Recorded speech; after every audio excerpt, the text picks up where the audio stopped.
Welcome everyone to this month's edition of Tales from the CTO. My name is Jamie, CTO here at ProServeIt. And today we'll be chatting a little bit more about roadmaps. We've been talking, I think, a number of times recently about roadmaps. I've had a number of questions from customers about roadmaps. And this month, I think it's really all around how do we think through or how do we get the right collaboration and support inside of our business to build an effective technology roadmap.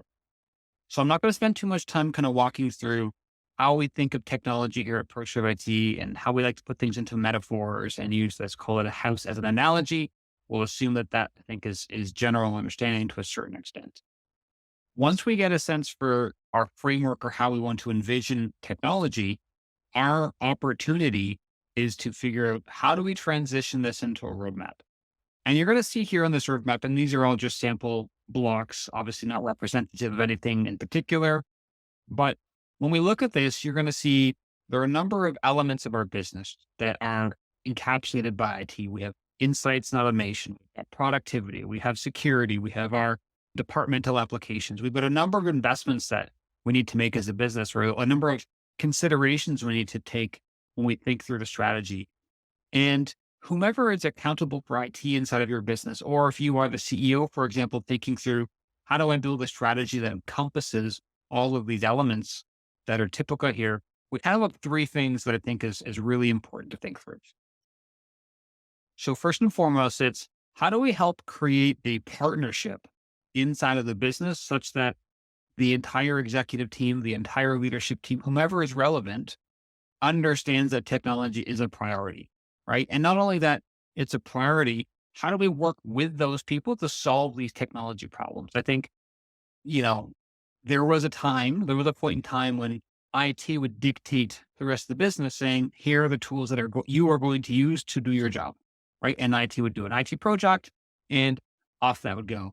And I think that paradigm is shifting to a certain extent now where IT is no longer dictating. IT is a partner helping to implement and helping to turn things into reality. But a lot of the feedback around requirements, needs, often even options come from the business.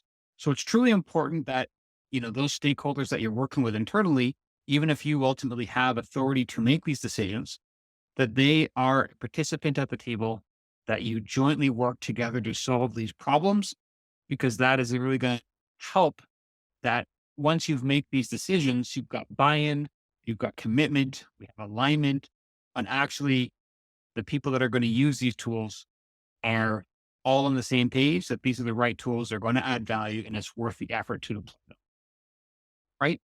Once we have that done, the whole team will understand why we're doing this, why we're spending so much time on this technology journey, what the investments are going to be, or what are the outcomes, positive outcomes going to be of this investment, of this work. I think that really is a key element of building the roadmap. It's obviously, yes, we want to have the right tools in place. Yes, we want to build a plan, figure out our cash flow, all of those items, but it is such a critical step, and often one that doesn't always get completed is evangelizing or creating that excitement internally, buying internally, that we want to solve these problems together. If this makes sense too, if you want to have further questions around how do we make sure we build these rich partnerships internally, or how do we have the conversations, the technology is a critical element to the business. We do have kind of a light technology roadmap that tends to be very, very high level. It's meant to pack a high punch without a heavy investment, both in time or money. Please reach out to us, CTO at ProServeIt.com. Would love to have a conversation. Or if you just have questions without respect to this, again, would love to have a chat. So thank you again this month. If you have any questions, reach out. Thank you.